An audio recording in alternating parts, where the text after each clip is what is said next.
Recently, President Trump signed the Genius Act, which pertains to cryptocurrencies. What is going on?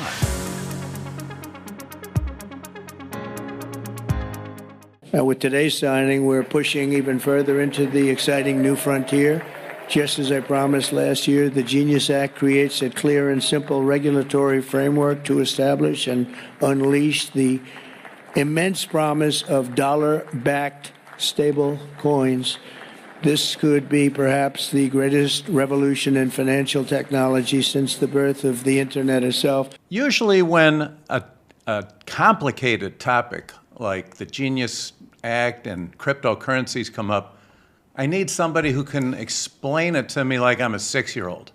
Well, I just happen to have with me today an expert who has a 6-year-old. Welcome, Amber Harris, who is the managing director of the Michigan BitcoinTrade Council. Thank you for coming on NORC Discussions. Thank you for having me. So, what is going on? Now, Bitcoin's been around a long time, and I think one of the things that allowed it to prosper and grow was having no connection to the government. Yes. And it wasn't regulated, it wasn't anything. That's usually when things grow. What is going on? Why is the government getting involved with this thing? And what is the Genius Act? So, very good questions. Bitcoin is 15 years old now, and it has outlasted the test of time. And now, with growing success, of course the government wants to come in and take a piece of it. And that's kind of what we're seeing here with stable coins arising. And it's not necessarily Bitcoin. Stable coins, like the Genius Act, sort of peg real-world assets to tokenization. Well, the Genius Act, actually Genius stands for the Guiding and Establishing National Innovation for Stable Coins Act. So maybe you can explain what is a stable coin. So a stable coin is a real-world asset like the dollar, like gold, and it pegs a digital tokenization, so a code on the blockchain to an asset like the dollar. Well, and you say a real-world thing. I think what confuses people about cryptocurrency is that there's really nothing tangible. You can't put it in your pocket like you can dollars or gold coins or anything like that. So can you explain what it is and how it could be more considered more tangible to the average person? So the lack of tangibility of Bitcoin or of cryptocurrency is because it's portable that way. So we can send it to the internet, send it all around the world, and that's kind of what stable does, linking it to the US dollar. Stablecoins really helps the US dollar ecosystem to thrive in a digital world that we're kind of finding ourselves in now. And it helps banks transfer money overseas extremely easy with blockchain technology. And that's kind of what we're seeing with stablecoins. It's just the new era of the dollar. The stable coin you're saying is connected to the US dollar. Correct. And this act, it creates a digital dollar. Well, one thing that people worry about with a digital dollar is that people could be tracked or traced with their transactions if they're buying things and stuff by the government. Does it sort of compromise our privacy? Well, I would argue that all of our transactions being banked jeopardize our privacy. If you're using a credit card, debit card, but if you're using cash, you could have a more private transaction. A lot of people use cash for that purpose. So would stablecoin sort of circumvent the ability to make a private transaction?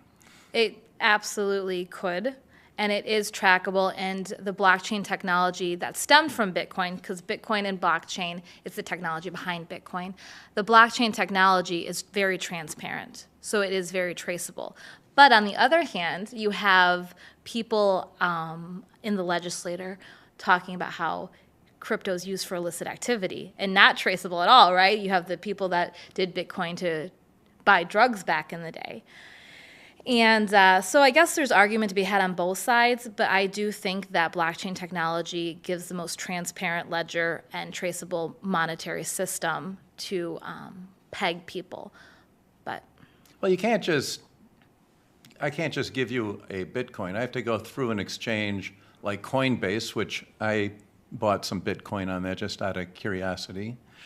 But I had to set up an account with Coinbase, and I use it like any other online bank.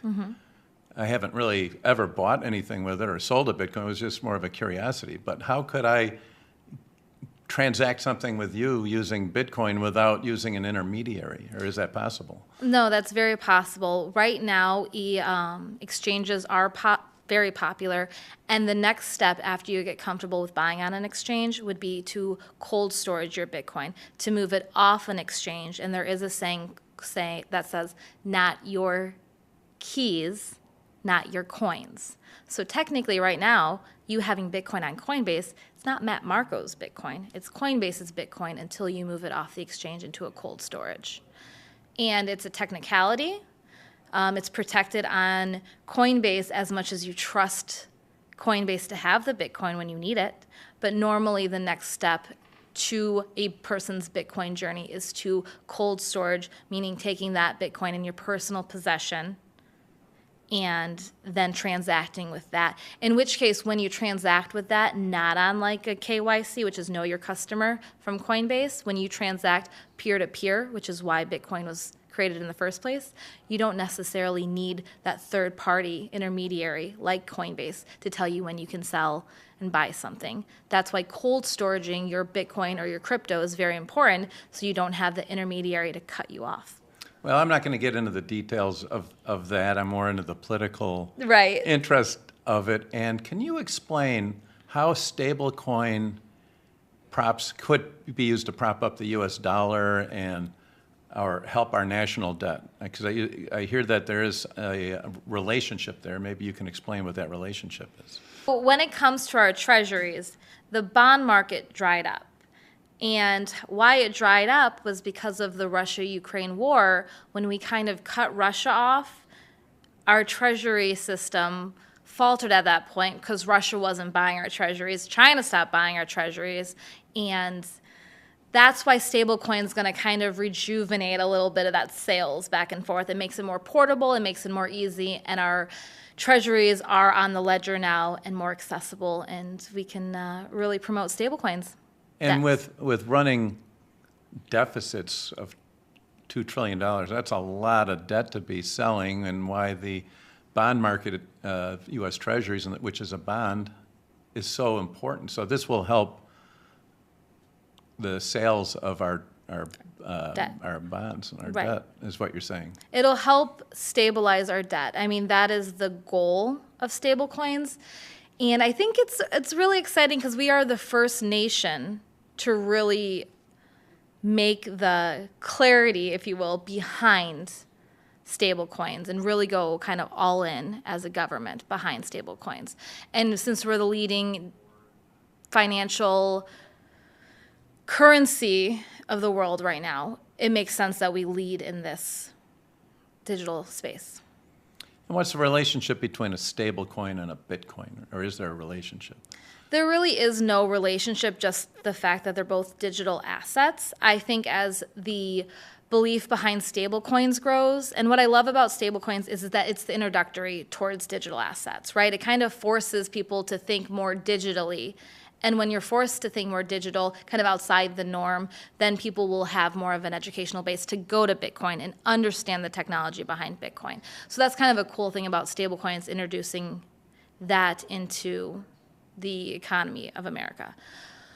But there's really no correlation between stablecoins and Bitcoin. Bitcoin is its own kind of currency apparatus. And so a stablecoin is what you're saying. So a stablecoin, because it pegs it to a dollar, it pegs it to gold, it pegs it to what we would call a real world asset. So a stablecoin would always be worth $1, is Yes. what you're saying. So and the problem with the dollar is that it's very inflationary. They've printed when they shouldn't have printed, and that's why we are in this kind of space we are right now with inflation. So is a stable coin also going to be valued the same way as a dollar?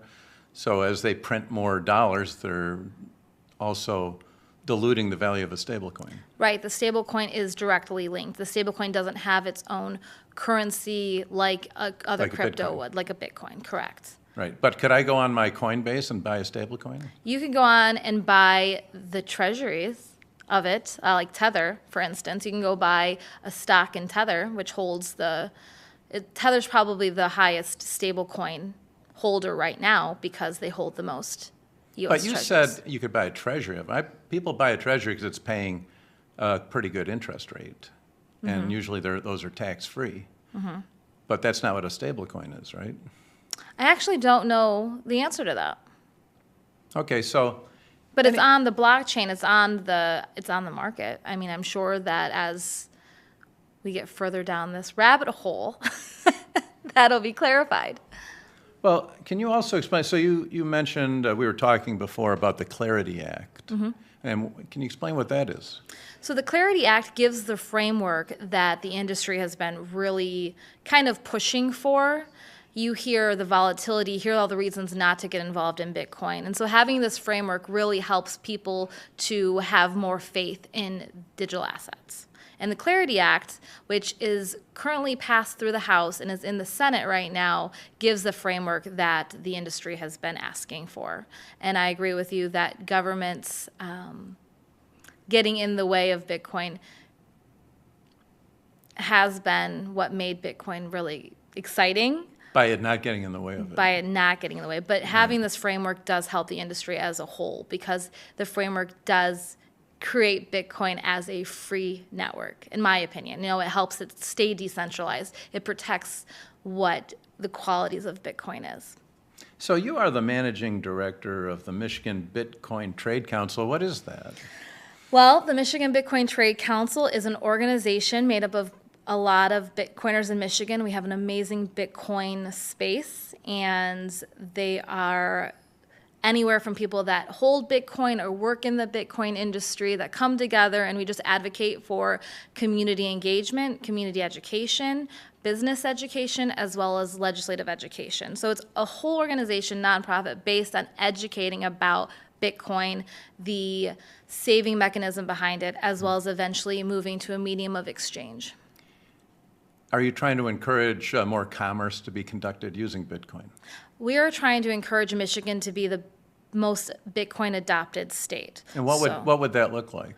That would look like getting more commerce and merchants to accept it. Now that Square is accepting that on their payment portal, just encouraging people to, hey, this is kind of a niche-y thing. You want to advertise accepting Bitcoin. And when you have it on your asset sheet, it's historically grown significantly. So helping businesses in Michigan thrive is what's going to be big for Michigan to come back as a whole. We've lost population over the years, and I think that driving this innovation here will help us get more population back. Well, I know Tesla, for example, accepts Bitcoin to buy their cars. Have you heard anything about the other Michigan-based automakers doing something like that? No, I haven't. But I mean, that's always on our list. We could talk to anybody, right? And I think that the exciting part is we're the only advocacy Bitcoin organization in Michigan in this space right now. So the sky's the limit, and we're talking to everybody. We're going to every community. I mean, I think that this is a very grassroots way to grow adoption. It starts from the bottom up because the top will always kind of hold us back. And wanting status quo. They always want status quo at the top. They're fine. But Bitcoin can really help rejuvenate Michigan. And we started the world on wheels here, and we need to be the new innovative hub. But how could that rejuvenate Michigan? It would bring tech jobs here. I mean, there are a lot of jobs in the Bitcoin space that if we curtail good legislation towards would help drive economic development here. Is there any legislation pending regarding that? There is. There is mining bills pending right now, which would help create good tax incentives for mining operations in the state of Michigan, and that would be through oil wells, using the methane from plugged oil wells to use renewable energy to power mining operations. You're talking about mining operations, which are basically big data centers. Correct. Which require a lot of energy. Correct. And you're referring to the oil production as a way to generate that energy by making Michigan a cheaper energy producing state is what you're referring to, right? Or just using the renewable energy that's escaping from oil wells as is. We have actually a very robust oil industry in Michigan, and you have tons of plugged wells that are still leaking methane. So what we would do is we would take those operations and they're essentially big generator facilities to renew the energy. So it's a win-win for environmentalist groups. It's a win-win for Michigan. So that's one piece of legislation going through right now. Well, it's interesting you talk like that because people think of Bitcoin and all that as this intangible, invisible thing, and then you're referring to oil wells and stuff, which is a very tangible thing, but in a mining operation is really just a big computer center where people are trying to find more Bitcoin, right? Well, the mining operations really are what make Bitcoin's ledger be powered. So it's verifying, the mining operations are verifying the transactions. So making sure that I am transferring Bitcoin to you peer-to-peer and that it's not a double spend. I'm not tricking the system. Mining operations and nodes keep Bitcoin ledgers accurate. And so we need those miners to make sure that Bitcoin stays decentralized. And it's just a really cool technological advancement. But a lot of this can be economic development for Michigan. And I think that's what we really need to focus on as a state right now. Well, we definitely want Michigan to be the leader of something and attract people because we seem like we're doing too much to chase people out. So if that can help, so be it. Absolutely. Amber Harris, thank you so much for coming on NORC Discussions and explaining this thing.